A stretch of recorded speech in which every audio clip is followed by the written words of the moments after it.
Good morning, everybody. Glad you could join us for today.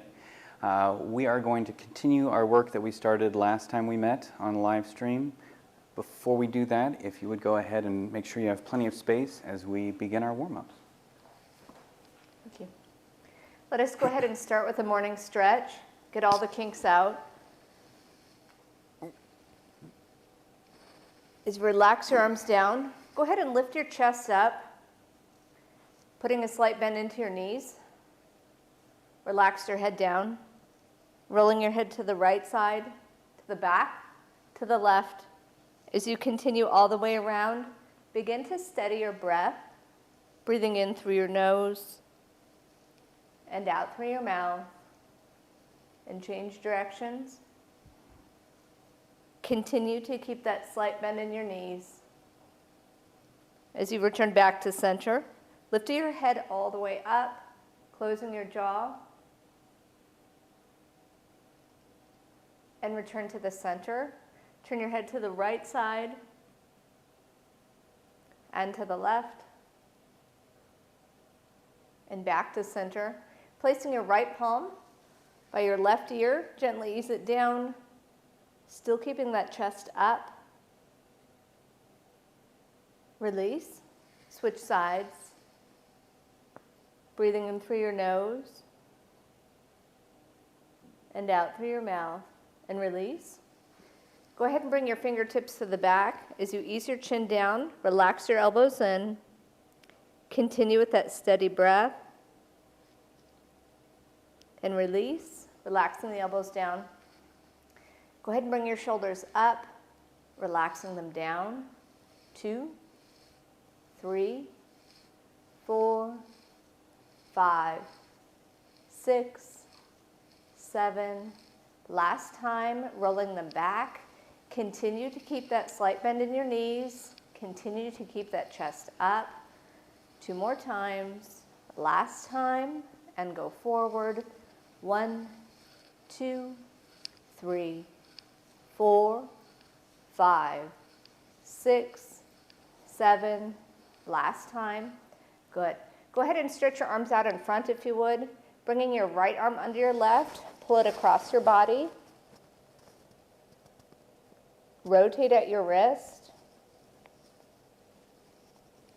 Relaxing your wrist and your arm. Switch arms, left arm under the right, pulling it across, and rotate at the wrist. Good. Relaxing that side. Let us go ahead and bring our hands to our hips. We're going to engage in our abdomen and our backside as well. Do some rotations around. And change directions. Good. Let us return back to center. If you would step forward with your right leg, we're going to bend into the knee, straightening that back leg, allowing that heel to still be in contact with the floor. With our ears over shoulders, over hips. Continue with a deep inhale and a steady exhale. Good. Let us go ahead and ease back. We're going to switch sides. Left leg forward, right leg back with the heel down. Ears over shoulders, over hips. Good. Let us go ahead and come back. We're going to come up onto the balls of our feet 2 times and come up and down. 1 last time, and up and down. All right. Let us go ahead and find a comfortable space on the floor. If you would stretch out your left side, flexing the foot back, stretching the toes back. As you ease into your stretch, continue with a steady inhale and a steady exhale. Pointing the foot, pointing the toes. Good. Go ahead and slowly ease back. Bring that leg in. Let us go over to our right side. Stretching the foot back, flexing the toes back.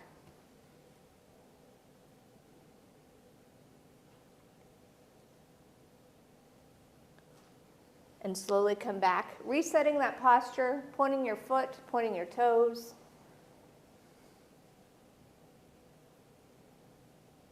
Good, and slowly come back. Let us go ahead and bring the bottoms of our feet together. We're going to draw our heels in and slowly ease forward. Continue to breathe in through your nose and out through your mouth. Good, let us slowly ease back.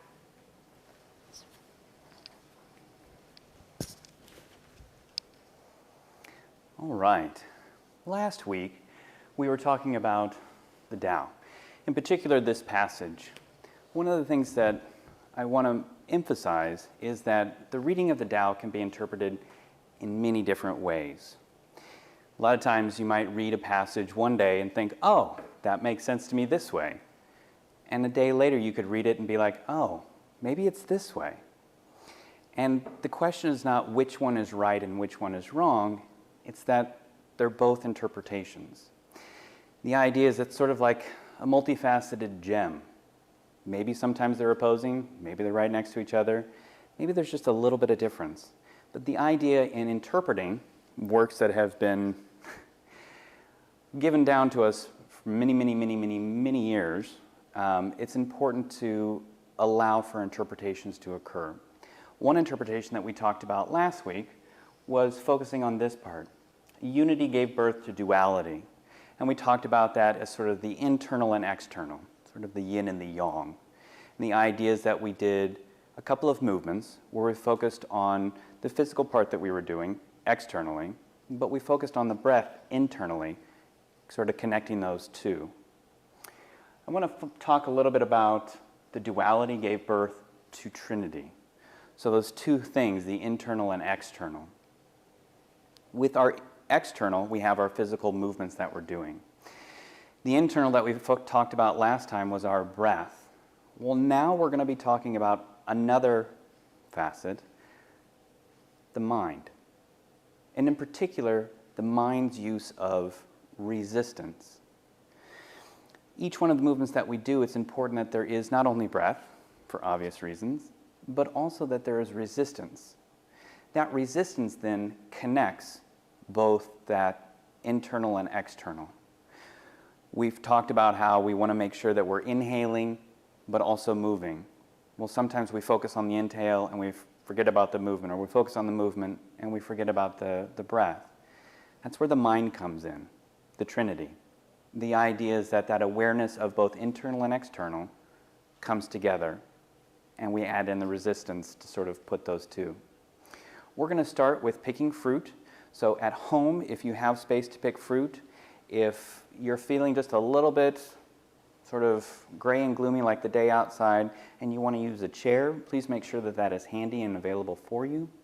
We want to make sure that when we're picking fruit, that we're giving ourselves enough that we can focus on both the movement, the breath, and the resistance that we add. As she goes up, we want to talk about that lightness going up. However, once we make that turn, we've got resistance between elbow and knee. That resistance then is important. How do we get that resistance? Well, through the movement, but also through our breath. As we inhale and as we exhale, we use both for either the softness or the hardness. When we talk about duality gave birth to Trinity, we're looking for three different areas. And those three areas then, moving backwards, connect two pieces. Those two pieces then connect to that unity. So the idea is, as we are doing picking fruit, and as you are doing it at home, it's important that you're feeling both that lightness going up, but also a balance of resistance coming down.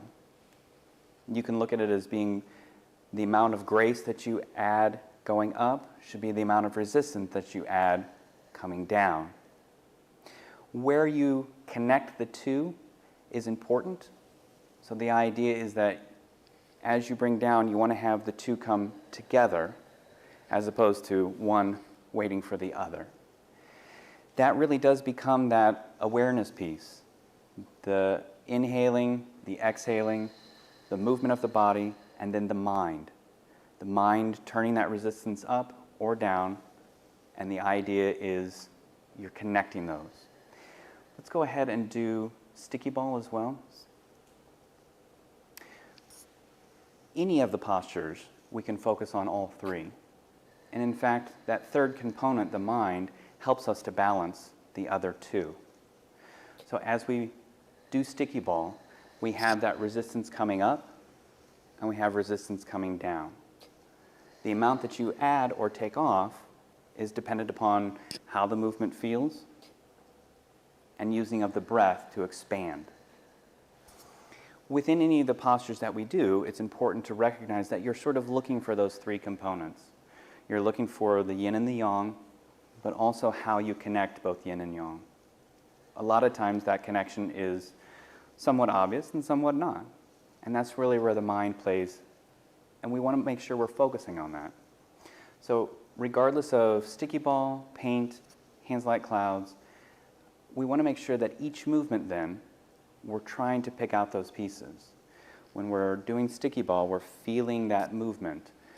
As we come up, that extension of that inhale, and then as we come back down, that exhale and pushing in together, allowing the mind to connect those two.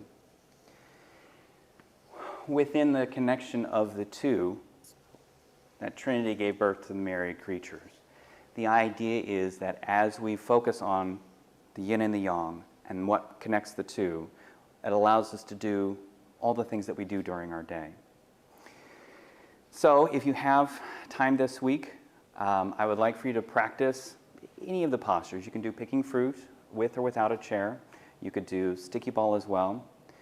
But look for the 3 points. Look for the hard and the soft.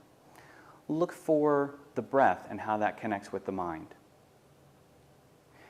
If you have a chance to do those 2 postures, great. If you want to add in your own other postures, that's also great. We will pick up next time we have live stream. The joke that I will leave you with today is, when is the best time to buy a bird? When it is cheap.